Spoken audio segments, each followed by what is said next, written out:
Imagine living in a society where proving a math equation about the nature of infinity could literally either earn you a fortune in gold from the ruler of the empire, or, and this is a very real possibility, get you dragged into the public square and brutally flogged. Yeah, the stakes were incredibly high. Right. I mean, in ninth century Baghdad, philosophy wasn't just some, like, quiet academic pursuit confined to dusty corners of a university somewhere. It was this dangerous, high-stakes battle for the absolute soul of an empire. Because you were quite literally dealing with the fundamental architecture of reality itself. People were, they were trying to figure out if the universe was this clockwork mechanism that just ran on its own, or if it required constant second-by-second divine intervention just to keep existing. Just to not fall apart. So welcome to another deep dive. Our mission today is to pull apart a really dense stack of historical source material. Specifically, we're looking at excerpts from Majid Fakhry's A History of Islamic Philosophy. Which is a fantastic text. It is, yeah. And we're zooming in on the 9th century onwards. The goal here is to extract the most fascinating, mind-bending insights from an era that was essentially, drowning in a flood of new information. It really was a historical moment that completely rewired human thought. I mean, we're talking about the Abbasid period, centered in Baghdad, which hosted arguably one of the most massive translation movements in human history. And if you're listening to this right now, you're probably dealing with your own version of information overload today. Oh, for sure. We live in this era of constant, exhausting culture wars, where we're all just trying to figure out how to reconcile faith, reason, science, and whatever tradition we happen to grow up with. And the 9th century Islamic world faced that exact same collision. They really did. They had this strong foundation of local Islamic dogma, and suddenly they crashed it head-on into the analytical machinery of ancient Greek logic. Yeah, they basically imported a completely alien worldview. Right. And the result produced these incredible encyclopedic geniuses, but it also birthed some of the most radical heretics the world had ever seen. Because that translation movement wasn't just like a few rogue scholars quietly reading foreign books in the dark. The caliphs, the literal rulers of the Islamic Empire, were actively pouring state funds into acquiring these texts. State-sponsored translation. Exactly. They were acquiring texts from the Greeks, the Indians, the Persians. I mean, they were sending emissaries to Byzantine territories for the sole purpose of buying up manuscripts of Aristotle, Plato, Ptolemy, Galen. Just backing up the truck and taking everything they could find. Yeah, and bringing them back to Baghdad, often translating them first into Syriac and then into Arabic. They essentially had to invent a brand new philosophical vocabulary in Arabic just to accommodate these concepts that had never existed in their language before. It's wild to think about. But I need to pause here for a really critical disclaimer before we go any further. Because we are covering the 9th and 10th centuries, this deep dive is going to tackle some highly sensitive, religiously provocative themes drawn directly from our source text. Yes, very explicit stuff. Right. We'll be discussing very sharp, explicit historical critiques of Islam, Christianity, Judaism, and Zoroastrianism. So I want to make it absolutely clear to you listening that neither of us here is taking any sides. None at all. We aren't endorsing or validating the theological or, the anti-theological viewpoints of any of these historical figures.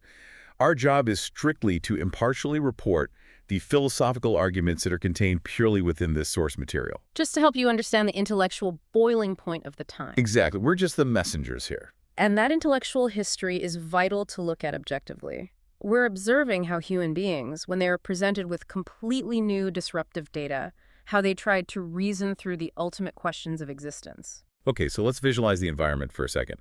If we look around the studio, let's pretend our backdrop has shifted. We're sitting in a dimly lit, ancient Baghdad library. I can picture it. Towering bookshelves packed with bound manuscripts and loose scrolls everywhere. You've got intricate brass astrolabes just resting on the tables. And into this space steps a man who attempts to synthesize this massive influx of Greek thought with his own Islamic faith. The pioneer of the whole movement. Yeah. Who are we talking about here? We're talking about Abu Yusuf Yaqub ibn Ishaq al-Kindi. He lived from the late 8th century until around 866. And his background is really essential to understanding his authority in this space.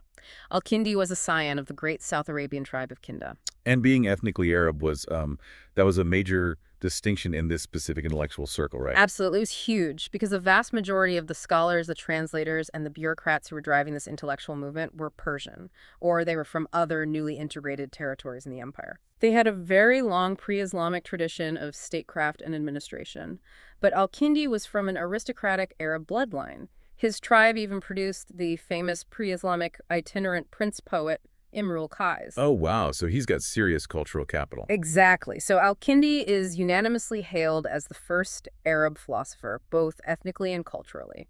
And he wasn't like operating in the margins either. He had the ear of the most powerful people on the planet at the time. Oh, he was right at the center of power.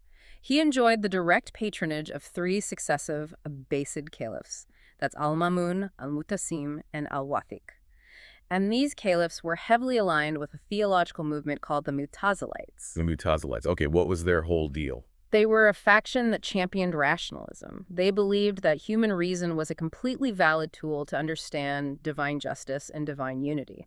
So because of that political alignment, they protected al-Kindi and they funded his work. And the sheer volume of his output, I mean, it's hard to wrap my head around. The bibliographer Ibn al-Nadim credits him with 242 works. 242. He was a polymath in the truest sense of the word. I mean, he wrote on logic, metaphysics, arithmetic, music, astronomy, geometry, medicine, astrology, psychology, meteorology. Topography, alchemy. I mean, he's trying to map out the entire structure of human knowledge. He really was. But, our sources include this surprisingly petty detail about him, which I love. For all his aristocratic blood and this massive intellect, he had a reputation for being incredibly cheap. Yeah, he was notoriously miserly. And we actually know this because a famous contemporary literature named al-Jahiz wrote a satirical book called The Book of Misers. Which is just a great title for a book. Right, and al-Kindi is a featured character in it. Al-Kindi even wrote philosophical maxims trying to, elevate the concept of thriftiness into a high moral virtue. Of course he did. Probably just to defend his own reluctance to spend money. I really appreciate that the first great Arab philosopher is memorialized in history as the guy who refused to pick up the check at dinner. It definitely humanizes him. But his actual mission was deadly serious. I mean, he had a massive target on his back from conservative theologians who viewed this influx of Greek thought as, a localized infection. Yeah, the conservative Orthodox faction, they looked at these Aristotelian texts and just saw pagan scribblings. They argued that divine revelation, the Quran, and the traditions of the prophet was entirely sufficient. You don't need anything else. Right. Introducing Greek logic was seen as introducing doubt, which bordered very closely on heresy for them. So al-Kindi had to figure out how to bridge the gap between philosophy, which is based entirely on human reason, and dogma, which relies entirely on divine revelation. And some of the later thinkers we're going to cover today, they end up concluding that philosophy is actually superior to religion. But al-Kindi didn't take that route, did he? No, not at all. He was a staunch champion of orthodoxy. He firmly believed in creation out of nothing, creation ex nihilo. He believed in the physical resurrection of the body, the reality of miracles, and the absolute supremacy of prophetic revelation.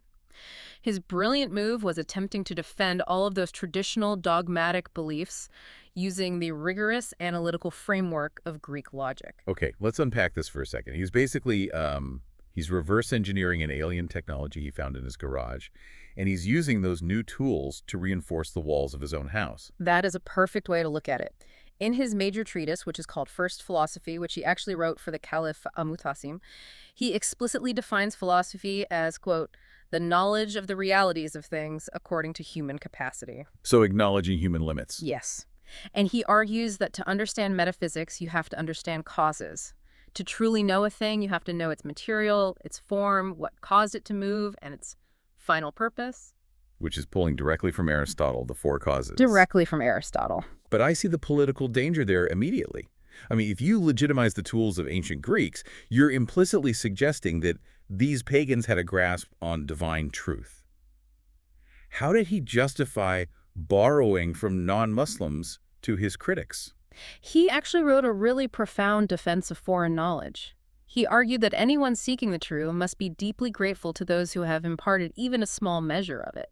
He stated that we should never be ashamed to recognize truth and assimilate it from whatever source it comes to us. Even if it's from the Greeks. Even if it's brought by earlier generations in foreign nations, for him, the truth doesn't have a nationality and it doesn't have a religion. The truth is just the truth. But his religious critics still pushed back, obviously. They argued the very act of seeking philosophical truth was inherently arrogant and blasphemous. Which leads to al-Kindi springing this brilliant logical trap on his detractors. Oh, I love this part. Walk us through the trap. So he addresses the critics who claim that studying philosophy is wrong, he says. Okay, if you claim the quest for philosophy is necessary, then you obviously must study it. Right, that's self-evident. But if you say it is not necessary, you are obligated to provide a rational explanation for why it's not necessary. You have to present a formal argument with premises and a conclusion. And building a formal, rational argument to prove a point is literally the definition of philosophy. Exactly. If you try to dismantle philosophy, you have to use philosophical tools to do it. You are actively philosophizing to prove that philosophy is bad. He demonstrated that it's just impossible to logically attack the discipline without engaging in it. That is checkmate. You can't win the argument without proving his exact point. But, logic only protects you if the guy in charge actually respects logic. And the political climate didn't stay in his favor, right? No, it shifted violently. A new caliph, al-Mutawakkil, took power, and he immediately reacted against the rationalist Mutazilite sympathies of his predecessors. He championed a return to very strict, unadorned traditionalism. So the Greek logical framework was suddenly out of favor. Very much out of favor. During this period, al-Kindi suffered a severe reversal. He was stripped of his standing, his vast personal library was temporarily confiscated, and our sources note he was actually flogged by order of the caliph. Flogged over philosophical differences. Yes. He survived, and he eventually got his books back, dying around 866. But it perfectly illustrates how quickly intellectual debates could turn into physical violence in this era. Yeah, no kidding. Yeah. So let's dig into the actual mechanics of his philosophy, because he took on an incredibly difficult task here. Proving that the universe was created out of nothing using just logic and math seems, nearly impossible, especially when the Greek philosophers he was borrowing from believed the exact opposite. Right. Aristotle and the ancient Greeks believed the universe was eternal. It had just always existed. Because of the nature of God, right? Yeah, their reasoning was tied to the nature of a perfect God. If God is unchangeable and perfect, his will cannot suddenly change to create a universe at a specific arbitrary moment in time. If he wanted a universe, it must have always existed alongside him. But Islamic dogma insists the universe had a definitive starting point in time. Boom. Let there be light. Creation. So al-Kindi has to use Aristotelian logic to defeat an Aristotelian premise. Which is a hell of a flex. So how does he do it? He attacks the Greek premise by focusing heavily on the concept of infinity. His goal is to mathematically and logically prove that an actually infinite physical body or an infinite duration of time is an absurdity. It just cannot exist in reality. Walk me through the math puzzle he sets up to prove this. So he relies on reductio ad absurdum, proving a statement false by showing that its logical conclusion is completely absurd. He asks you to imagine a physical body that is supposedly infinite. Okay. Now take that infinite body and separate a finite chunk from it. So I'm picturing like a boundless expanse of rock and I chisel off a boulder. Perfect. Now look at the remainder of that boundless expanse. Is that remainder finite or is it infinite? Let's assume you say the remainder is finite. Well, if the remainder is finite and I put the boulder back, I'm just adding a finite piece to a finite remainder. The whole thing becomes finite. Exactly. But our starting premise was that the original body was infinite. You cannot combine two finite things and suddenly generate an infinite thing. So claiming the remainder is finite creates a mathematical contradiction. Okay, so that means the remainder left over after I remove the boulder must still be infinite. Right. So let's follow that path. The remainder is infinite. Now, put the finite boulder back onto the infinite remainder. What is the result? Well, you get a new body that is bigger than the remainder. But they're both supposed to be infinite. That's the absurdity. You end up with one infinity that is demonstrably larger than another infinity. Or phrased differently, you are stating that a part of a thing is equal in magnitude to the whole of the thing. Wow. Al-Kindi states this violates the most fundamental axioms of logic. Therefore, the concept of an actually infinite physical body is mathematically impossible. The universe must be finite and must have boundaries. I am tracking the logic there, and maybe I'm missing something. How does a physical boundary prove a boundary in time? Like, why couldn't a finite universe just sit there forever? Because for these philosophers, time isn't like an invisible river flowing in the background regardless of what's happening. Time is merely the measure of motion. Okay. You cannot have time without a physical universe moving and changing. If the physical body of the universe is finite, then everything attached to it as an accident, space, motion, and therefore time must also be finite. I see. So it means you can't have an infinite past. Because if the timeline stretches backward forever, you would have an infinite number of past events. And al-Kindi points out the absolute impossibility of traversing an infinite series. If the past is an endless string of days, you would have to cross an infinite number of yesterdays just to arrive at today. You'd never get here. Since an infinite distance can never be crossed, we would never reach the present moment. But we are in the present moment. Today exists. Therefore, the series of past events must have been traversed, which proves the series is finite. Time had a beginning. That's so elegant. So time isn't a bottomless cup of coffee? Yeah. You eventually hit the bottom. And the technical term for this origination in time is hudith. Right. Hudith. And establishing hudith is the theological payload of his entire argument. If the universe is finite and it was generated out of non-existence, it absolutely requires a generator. Things do not leap from non-being into being spontaneously. Any of course. They require an agent, an ultimate cause. And for al-Kindi, that agent is God. But, he didn't build this mathematical argument against eternity in a vacuum, though. There's a fascinating intellectual lineage here that the sources mention. Yeah, our sources highlight that al-Kindi's argument against the eternal universe was actually heavily indebted to a man named John Philoponus. Who was a Christian theologian. Right, living in Alexandria a few centuries prior. Philoponus utilized these same logical weapons to defend the Christian doctrine of creation against the pagan Greek philosophers. So al-Kindi basically took a Christian defense, refined it in Arabic, and deployed it as an Islamic defense against the very same Greek philosophy he was simultaneously trying to champion. Exactly. He borrows the weapon but points it at a slightly different target. So this establishes God as the creator, what al-Kindi calls the true one. The true one. God is the necessary being. Al-Kindi describes God in terms of absolute simplicity. God has no matter, no form, no genus, no attributes that can be separated from his essence. He's completely free from plurality.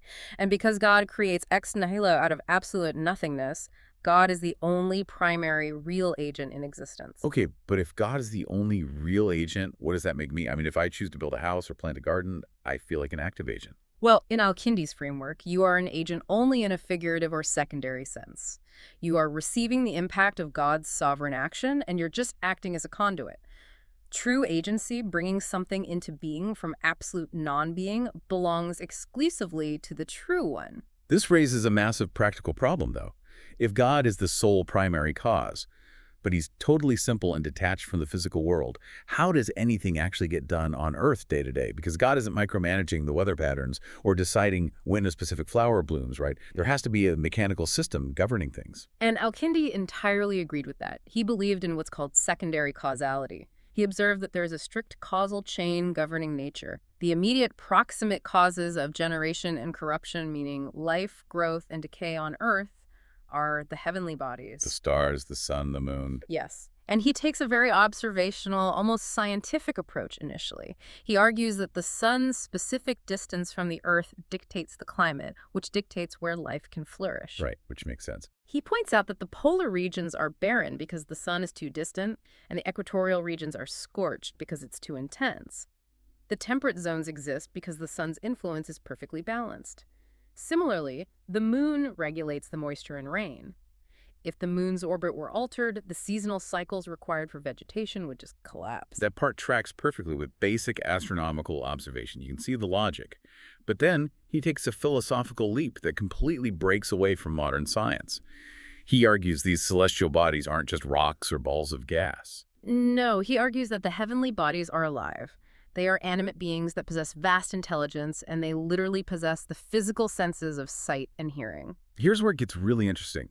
Why would a brilliant mathematician deduce that a star has eyeballs and ears? I mean, it seems so deeply irrational. It seems irrational to us, but it was actually the inevitable result of strictly applying Aristotelian logic to the hierarchy of causation.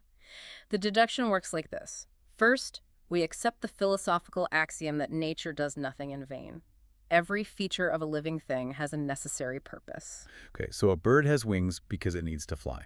Exactly. Second, we look at the stars. They are perfect, eternal bodies. They don't eat, they don't grow, and they don't reproduce. Therefore, they have no use for the lower vegetative senses of taste, smell, or touch. If they had those senses, nature would have acted in vain. Okay, so they lack the lower senses. But why do they need sight and hearing? Because sight and hearing are the specific senses required to acquire knowledge, to perceive harmony, and to cultivate virtue. And we know the stars must possess knowledge and virtue because of another unbreakable philosophical rule. The cause must always be nobler and more perfect than the effect. The cause has to be greater than the result. Right. Al-Kindi established that the stars are the proximate cause of human generation on Earth. Humans are rational beings. We possess intellect. If the stars are the cause that generates rational humans, the stars themselves must possess an intellect superior to ours. I see where this is going. If the stars were just mindless, insensate spheres of fire, they would be inferior to humans, and an inferior thing cannot be the cause of a superior thing. Therefore, the stars must be rational, and they must have the highest senses, sight and hearing, to exercise that rationality in obedience to God. Wow. The logic is completely airtight, provided you accept those initial axioms. He concludes that we are living under a canopy of sentient, listening superbeings. Yes. It sets up this incredible mirror image where the human being is a tiny reflection of the entire cosmos. The term used in the sources is microcosm. Man is a microcosm reflecting the vast macrocosm of the universe. And al-Kindi ensures his readers understand this isn't just Greek paganism. He argues this immense, harmonious, obedient universe is entirely compatible with the teachings of the Prophet Muhammad. But wait, if the stars and planets are the proximate causes dictating human life and earthly events, doesn't that make al-Kindi basically just a popular astrologer? Is he just casting horoscopes for the elite? Well, the line between astronomy and astrology was practically non-existent in this era, and yes, al-Kindi fully participated in it. He served as an astrologer to the caliphs. He genuinely believed that the movements of the heavens-like eclipses, planetary conjunctions, were physical clues that could be read to predict both general historical events and particular individual futures. He thought you could read the future in the sky. He did. He was heavily influenced by the Iranians. They were a late Hellenistic sect living within the Islamic Empire who were literal star worshippers. Oh, interesting. They preserved a massive amount of ancient astronomical data. Al-Kindi absorbed their mathematical data, but he carefully decoupled it from their pagan worship. For Al-Kindi, deterministic astrology was real, but it was subservient to God's ultimate providence. The sentient stars are powerful, but they are just carrying out the administrative decrees of the Creator. Okay, so we've covered the macrocosm, the infinite bounds of the universe, and the sentient stars. I want to zoom down into the microcosm. How did al-Kindi map out human psychology and the mechanics of the soul? Al-Kindi defined the soul as an incorporeal, simple substance. It is not made of physical matter. He draws an analogy to sunlight. Just as sunlight is an emanation of the sun, the soul's substance is akin to the Creator's own divine light. Okay. It is a spiritual entity that descends into the physical world and is only temporarily united with a human body. So it's piloting the body for a limited time. And while it's in the body, it's subjected to different drives and impulses, right? He adopts a tripartite, a three-part division of the soul, which is a concept borrowed directly from Plato. He divides it into the appetitive faculty, the passionate faculty, and the rational faculty. And to make this accessible, he uses blunt animal metaphors. He compares people dominated by different faculties to animals. Yes. He writes that individuals who are entirely consumed by bodily pleasures, eating, drinking, lust, are dominated by the appetitive faculty, and he compares them to pigs. Those who are driven by unchecked anger, aggression, and the passionate faculty are compared to dogs. But those who manage to elevate the rational faculty, using reason to curb their base desires and passions, are compared to kings. Pigs, dogs, and kings. It's a pretty harsh way to categorize humanity, but the consequences of which category you fall into are massive in his system. He outlines what sounds incredibly close to a planetary reincarnation system. It's a system of purification and ascension. Al-Kindi asserts that the soul's ultimate genuine destiny is to return to the intelligible world, the spiritual realm, where it can dwell in the light of the Creator and partake in all universal knowledge. But a soul cannot enter that realm if it is stained by the material filth of the appetitive and passionate faculties. It must be completely pure. So what happens if a person lives their entire life dominated by the pig or the dog? They die impure. Where does the soul go? It gets held back. Unpurified souls are denied entry into the intelligible world. Instead, upon the death of the body, they are forced to linger in the planetary spheres, to undergo a gradual, grueling purification process. First, the impure soul must abide in the sphere of the moon. The moon? Right. Once it has cleansed itself of some material attachment there, it is allowed to ascend to the sphere of Mercury and so on, moving up through the celestial spheres until it is finally immaculate enough to enter God's presence. I mean, it functions exactly like a video game leveling system. You cannot beat the final boss or, enter the intelligible world until you have grinded through the lower levels. You have to beat the moon level, then the Mercury level, slowly shedding your pig and dog tendencies. That's a highly accurate modern analogy, actually. The goal of human life is to accelerate that purification process while you are still in your body, so you don't get stuck in the planetary spheres after you die. That makes sense. And the only way to do that is to cultivate reason. And al-Kindi was fascinated by how reason actually functions inside the human mind. He utilized Aristotelian psychology to break reason down into 4 distinct aspects. This was a major part of their intellectual project, wasn't it? Mapping the mechanics of human cognition. What are the 4 aspects? They are potential reason, active reason, habitual reason, and manifest reason. The easiest way to grasp them is through the analogy of acquiring a skill, like learning to read. First, you have potential reason. This is the innate, bare capacity within the human soul to learn. A newborn baby cannot read, but because it has a human soul, the capacity is sitting there, dormant. It's the hardware waiting to be programmed. Exactly. The second aspect is active reason. Now, this is crucial. Active reason is not inside you. It is the external, universal realm of absolute truth.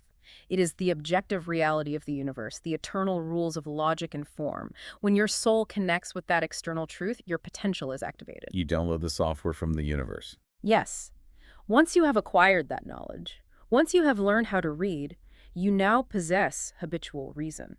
The knowledge resides within you as a permanent habitus. You know how to read even when you are asleep or when you are eating dinner. The knowledge is stored. And the final step is utilizing that stored knowledge. That is manifest reason. That is the exact moment you open a book and actively read the words on the page, translating the stored habit into immediate action. The potential becomes habitual, and the habitual becomes manifest through the continuous influence of the universal active reason. It's a beautifully structured theory of mind. The hardware, the external data, the internal hard drive, and the active processor. But for al-Kindi, mastering this wasn't just an academic exercise, right? The ultimate goal of cultivating reason was therapeutic. Yeah, he viewed philosophy as the ultimate medicine for the soul. Among his massive output, he wrote what is considered the earliest ethical treatise of its kind in Arabic, titled The Art of Dispelling Sorrow. What stands out to you, the listener here? The idea that this man writing complex mathematical proofs against infinite time is also writing a practical self-help guide on how to cure depression in the 9th century. He was trying to solve the real problem of human suffering. The treatise is absolutely saturated with Stoic philosophy. He argues that sorrow is caused by the loss of material things or the failure to obtain our physical desires. Since all material things are temporary and subject to decay, attaching your happiness to them basically guarantees eventual sorrow. Right, it's inevitable. The cure, therefore, is moral fortitude, abnegation, and absolute detachment from the material world. He's telling his readers to stop caring about their possessions so they won't cry when they lose them. He actually elevates the ancient Greek philosopher Socrates as the ultimate historical prototype of this moral excellence. He presents Socrates as a paragon of virtue who successfully detached himself from the physical world, living a life of pure intellectual pursuit. Al-Kindi is essentially prescribing ancient Greek Stoicism to 9th century Muslims as a spiritual physics to cure a broken heart. Which highlights how deeply optimistic al-Kindi was about this whole project. He truly believes you could take ancient Greek logic, Stoic ethics, and Islamic dogma, and just weave them together into a perfect, protective tapestry. But history shows us that once you hand a society the tools of radical logical inquiry, you completely lose control over how those tools are used. Right. You're handing out blueprints to reinforce the fortress, but you're simultaneously handing out wrecking balls. The pendulum was bound to swing. Oh, it swung hard. The analytical framework al-Kindi introduced began to evolve, and very quickly, subsequent thinkers started using it to dismantle the very religious dogma al-Kindi had worked so hard to protect. We see the rise of intense religious doubt and naturalism. And the first major crack in the foundation comes from someone inside al-Kindi's own camp, doesn't it? Yes, his own student, a man named Ahmad ibn al-Tayyib al-Sarakhsi. Al-Sarakhsi was highly successful. He served as a tutor and intimate companion to the Caliph al-Mu'tadid. He amassed vast wealth and influence. Sounds like he had it made. He did, but he took his master's rationalist tools and turned them against the core tenets of the faith. Our sources indicate he wrote multiple treatises where he explicitly attacked the concept of prophecy, allegedly referring to the prophets as mere charlatans who trick the masses. I can't imagine you survive long in a medieval religious empire calling the prophets charlatans, even if you are friends of the caliph. He severely overplayed his hand. He assumed his proximity to the caliph provided him immunity, broaching these heretical, destructive themes in their private discourses. Eventually, the caliph turned on him. In the year 899, al-Sarakhsi was disgraced, his fortune was confiscated, and he was executed. Wow. The state recognized that this kind of philosophical inquiry was an existential threat. But executing one philosopher doesn't untranslate the books. The ideas were out there, mutating. And they mutated into a figure named Ibn al-Rawandi, who died around 910. Now, if al-Sarakhsi was whispering heresy, Ibn al-Rawandi was screaming it. He began his career as a skilled theologian, but was consumed by an intense, restless spirit of inquiry. He abandoned orthodoxy entirely and became a notorious freethinker, completely repudiating both divine revelation and the reality of miracles. What was the core of his argument? I mean, how do you logically justify throwing out the entire religious framework of your society? He pushed the concept of human reason to its absolute extreme limit. He argued that human reason is entirely sufficient on its own to know God, to comprehend the universe, and to distinguish perfectly between good and evil. He concluded that if reason is a flawless, self-sufficient tool granted to humanity, then divine revelation sending prophets with books is completely superfluous. Like, if my calculator works perfectly every time, I don't need a guy to come down from a mountain and tell me what 2 + 2 is. Exactly. And because revelation is unnecessary in his view, the miracles claimed by the prophets must be fraudulent. He specifically targeted the most sacred miracle in Islam, the linguistic and literary perfection of the Quran. The doctrine of inimitability. The belief that the Arabic of the Quran is so transcendently beautiful and complex that no human being could have possibly authored it, proving its divine origin. Ibn al-Rawandi attacked that doctrine head-on. He argued a point of sheer logic. Just because the Prophet Muhammad might have been the most outstanding Arab writer of his era, and his prose excelled all other Arab literature, that proficiency does not magically elevate the text to the realm of the supernatural. It simply means he was a gifted writer. He didn't stop there either. He pointed out a massive logical flaw in using Arabic poetry as universal proof. He argued that the alleged literary miraculousness of the Quran is completely useless as probative evidence to anyone who isn't an Arab. If you were a Persian, a Greek, or an Indian, the literary merits of Arabic mean absolutely nothing to you. You cannot perceive the miracle. Therefore, how could God use a localized linguistic phenomenon as universal proof of a universal religion? The bravery, or maybe just the sheer arrogance, required to publicly mock the foundational miracle of the empire is staggering. How did his work survive? The irony is his work didn't survive. The religious immune system of the society aggressively sought to destroy him. His books were burned. We only know his terrifyingly bold arguments today because his orthodox enemies wrote massive volumes refuting him, quoting his arguments in order to tear them down. That's fascinating. Yeah, he survived only in the margins of his enemies' texts. It really shows the incredible intellectual boiling point of this era. So Ibn al-Rawandi was a provocateur throwing rhetorical bombs. But the most substantial tectonic threat to the religious worldview came from a man who couldn't be dismissed as just a troll. He was a legitimate, generational genius. We are talking about Abu Bakr Muhammad ibn Zakaria al-Razi, known throughout the Latin West as Roses. He was born in the city of Ray in Khorasan. He is universally recognized as the unsurpassed physician of the Islamic world and simultaneously the greatest intellectual nonconformist in its history. Give me a sense of the man before we dive into his heresies. His early life is colorful. He started out as a lute player, a musician. Then he worked as a money changer. It wasn't until later in life that he dedicated himself to philosophy and medicine, but his capacity for work was terrifying. He was incredibly industrious, eventually becoming the director of the hospital in his native Ray, and later taking charge of the massive central hospital in Baghdad. He was a big deal. Huge. And the sources describe him as a man of profound kindness and generosity, freely treating the poor without charge. And his output rivaled al-Kindi's. He wrote no fewer than 200 works. His magnum opus was a colossal medical encyclopedia called Al-Hawi, or the Continents. It was an exhaustive compilation of Greek, Syriac, Indian, Persian, and Arabic medical knowledge, infused with his own massive clinical experience. And it traveled, right? It was so advanced that it was translated into Latin in 1279, and it served as a primary medical textbook in European universities all the way into the 16th century. There's an anecdote about the end of his life that I think perfectly captures his personality. Because of his relentless, lifelong study and writing, he developed severe cataracts in his old age and went completely blind. The leading surgeons of the era came to him and offered to perform an operation to remove the cataracts and restore his vision. Al-Razi calmly refused the surgery. Why? He told them he had seen too much of the world to want to see anymore. He died a few years later, around 925 or 932. That is a devastatingly cool exit. But how does this brilliant, kind physician become the greatest heretic of the age? Let's change the backdrop from the library to a starry, infinite void, because his physics are wild.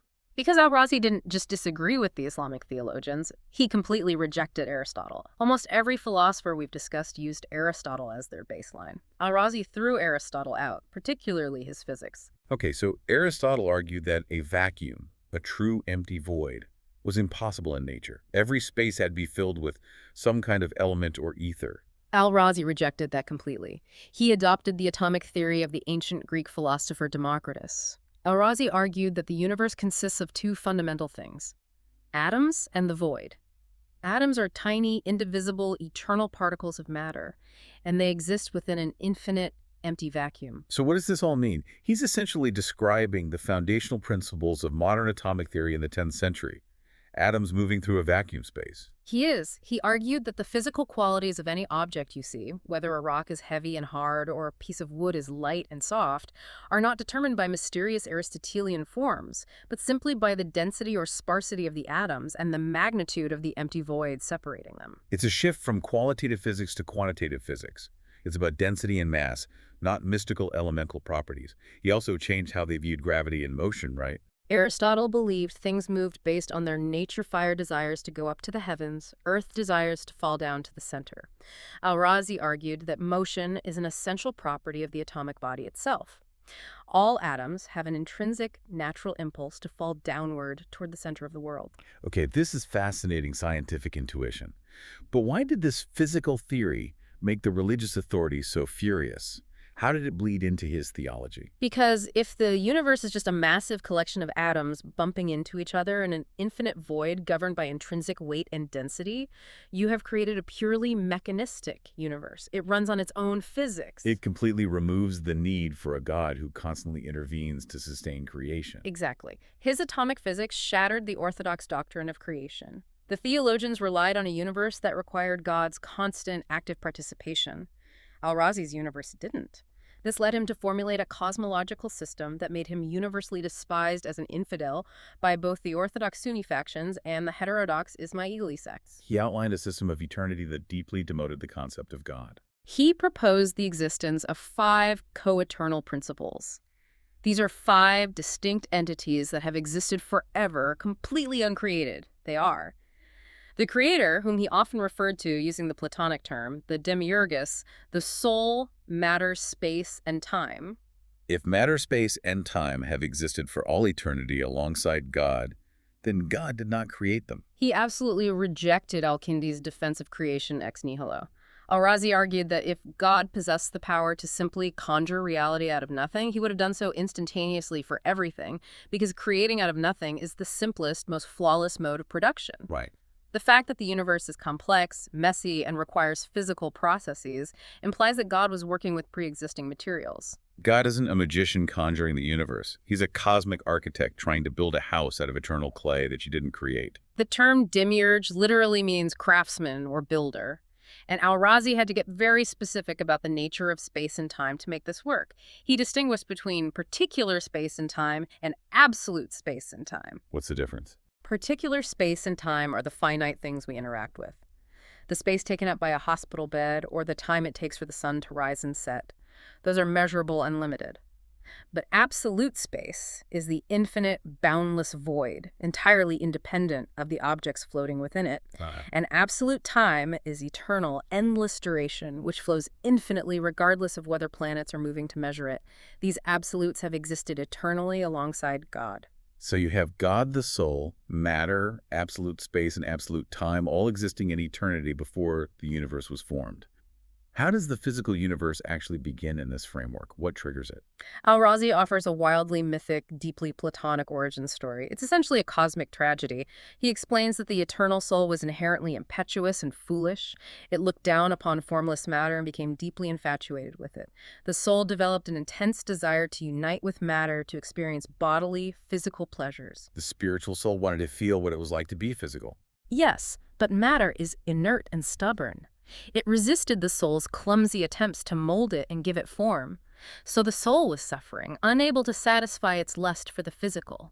God, the demiurge, observing this pathetic struggle, took pity on the foolish soul. God feels bad for it. God stepped in and actively crafted this physical universe with all its distinct material forms, specifically to provide a playground where the soul could experience the bodily pleasures it craved. God built a sandbox because the soul was throwing a tantrum. Fine, go play in the dirt. That captures the dynamic perfectly. God facilitated the soul's descent into the physical world. But because God is benevolent, he didn't just leave the soul there to wallow in the mud forever. Simultaneously, God bestowed upon humanity the gift of reason, which is an emanation of God's own divine essence. Reason is the lifeline. The entire purpose of reason is to eventually awaken the human soul from its drunken slumber in the material world. Reason reminds the soul that physical pleasures are fleeting and ultimately painful, and that its true home is the higher intelligible world. As the soul engages in the study of philosophy, it slowly purifies itself, detaches from the body, and achieves salvation, reascending to its eternal home. It's an incredibly elaborate system of spiritual exile and return. But if souls are trapped in material bodies trying to learn philosophy to escape, what happens to the souls that don't study philosophy? What happens to a soul that dies ignorant? Because al-Razi believed so fervently in this process of purification, he fully adopted the Pythagorean and Platonic doctrine of metempsychosis, reincarnation, the transmigration of the soul. If a soul dies without being awakened by reason, it does not achieve salvation. It is simply recycled. It transmigrates into a new physical body to try again. And they don't always come back as humans, do they? No. A deeply ignorant or wicked soul might transmigrate into the body of an animal.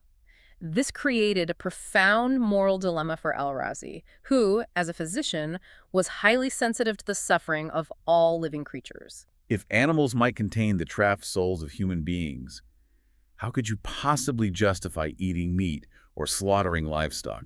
Al-Razi actually wrote a specific treatise to address this exact ethical nightmare.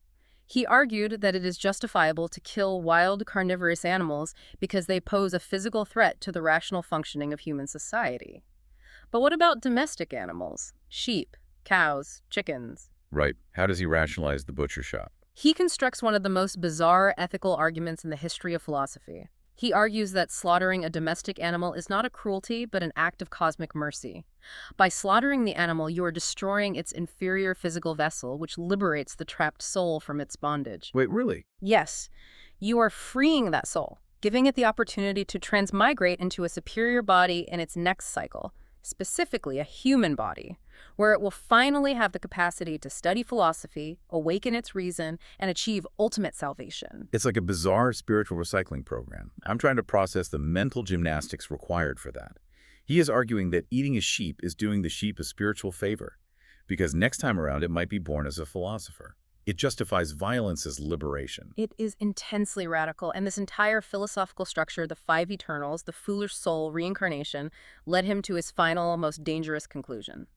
Al-Razi entirely, unequivocally rejected the concept of prophecy. He viewed religion as totally obsolete. He argued that God gave humanity reason, and reason is absolutely sufficient to wake the soul and guide it to salvation. Therefore, prophets are redundant. Worse than being redundant, he argued that prophetic religions are actively harmful. Harmful how? He looked at the geopolitical landscape and asserted that organized religions, with their conflicting divine revelations and dogmas, were the primary cause of warfare, bloodshed, and division among nations.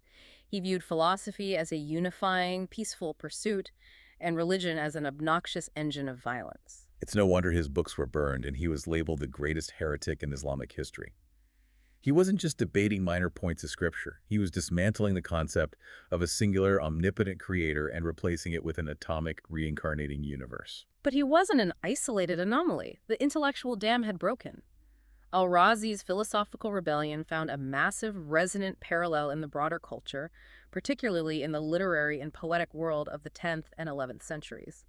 The source material details a profound wave of pessimism, skepticism, and existential dread that swept through the intellectual elite. The pendulum swings from the optimistic logic of al-Kindi, past the scientific rebellion of al-Razi, and lands in pure poetic despair. This cultural shift is historically categorized under the rise of Zindiquism.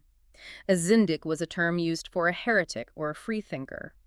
This movement was deeply intertwined with the Persian nationalist sentiment known as the Shubiya movement. What was the Shubiya movement? It was an anti-Arab intellectual rebellion. Many Persian scholars, resentful of Arab political dominance, began to culturally push back against Islam, which they viewed as the religion of the Arabs. In doing so, they started romantically looking backward to their own pre-Islamic heritage, expressing sympathy for ancient Persian religions like Zoroastrianism and Manichaeanism. They are searching for alternative foundations and using the new Greek logic to attack the current system. Precisely. You see figures like Abu Isa al-Warraq. He took the very Aristotelian logic that al-Kindi popularized and weaponized it against theology. He is famous for writing devastating critiques of Christian doctrines, specifically the Trinity and the Incarnation, mathematically and logically demonstrating that 3 cannot equal 1, and that the infinite divine cannot be contained in a finite human body. But the skepticism wasn't just directed at rival religions. It turned inward into a deep, universal pessimism. And our sources point to a blind poet as the ultimate avatar of this mood. Abu Ala al-Mu'ari. He died in 1057 and is widely described as the greatest freethinker in Arab literary history. He was a poet of unparalleled skill and intense personal courage. He was also a strict vegetarian, which was virtually unheard of in his culture, and a man consumed by an extreme, unyielding pessimism about the human condition. The text mentions the epitaph he requested for his own tombstone. It's arguably the most bleak existential couplet I have ever heard. He requested these lines to be carved on his grave. "This has been my father's sin, but I have not sinned against anyone else." The meaning is just devastating. The crime of bringing me into this miserable, painful existence was my father's fault. But by refusing to have children of my own, I have spared any other soul from suffering it. It's antinatalism in the 11th century. It's the absolute depths of despair. Al-Mu'ari adopted a posture of total agnosticism regarding truth. He looked at the world and divided all of humanity into 2 irreconcilable camps. He famously wrote, "There are those who possess reason but no religion, and those who possess religion but no reason." He believed they were mutually exclusive. You cannot hold on to both. And he used his poetry to mock the rituals of every faith he encountered. He viewed them all as equally absurd tribal customs. He wrote verses marveling at the sheer strangeness of humanity. The Zoroastrians washing their faces with cow urine to purify themselves, the Jews burning animal sacrifices to appease a deity, the Christians worshiping a god who allowed himself to be humiliated, beaten, and crucified, and the Muslims traveling vast distances across the desert just to throw pebbles at a pillar and kiss a black stone in Mecca. He spared no one. To his rational mind, the entire religious enterprise of humanity was a collective delusion. He's sitting in the dark, scanning the globe, and shaking his head at the absurdity of it all. He reached the absolute limit of what human skepticism could endure. But there was one more figure who took this exhaustion and turned it into something iconic. Yes. Perhaps the most famous name to emerge from this era of doubt is the Persian mathematician, astronomer, and poet Omar al-Khayyam, who died in 1123. Most listeners will recognize him as the author of the Rubaiyat, his famous collection of poetic quatrains that became massively popular in the West. A jug of wine, a loaf of bread and dough. That's the one. Khayyam represents the final stage of this intellectual trajectory. He was a master of the sciences. He utilized reason. He mapped the stars. He studied the logic. But he eventually realized that the deepest, most agonizing questions of existence, why we are here, what happens after death, the nature of fate, were entirely impenetrable. Logic could not pierce the veil, he wrote. There was a door to which I found no key. There was the veil through which I could not see. Logic took him to the edge of the cliff, but it couldn't build a bridge across the abyss. So what was his solution? When logic fails and religion is discarded, what is left? Surrender to the sensory present. Khayyam concluded that since old barren reason could not provide the answers he craved, he would divorce it. He famously wrote that he took the daughter of the wine as his new spouse. He abandoned the grueling, impossible quest for absolute truth and sought solace in the immediate fleeting pleasures of the moment. A drink, a companion, a beautiful garden, and because the intellect had hit a locked door and broken its key. The emotional and intellectual arc of this 300-year period is just staggering. Think about the journey we've just mapped out. We started with the supreme optimism of al-Kindi. He genuinely believed that if we just applied the rigorous tools of Greek logic, we could perfectly defend the faith, mathematically prove God, and cure human sorrow. He believed reason and revelation were partners. But then you introduce those tools to the next generation, and you get al-Razi. He takes the same rational mandate, but concludes that reason doesn't support faith, reason replaces faith. He discards the creator for atoms, an infinite void, and a mythic cycle of reincarnation. He weaponizes the tools to tear down the house. And finally, the pendulum swings to the poets, to al-Muwari and Omar Khayyam. They look at the ruins of the theological debates, they look at the limits of scientific logic, and they succumb to a profound, wine-soaked exhaustion. They realize the human mind is a finite tool trying to measure an infinite tragedy. It perfectly illustrates the sheer velocity and danger of ideas when a society opens its doors to a completely alien way of thinking. The translation movement was meant to empower the empire, but it permanently fractured its intellectual consensus. Which brings us back to you, the listener.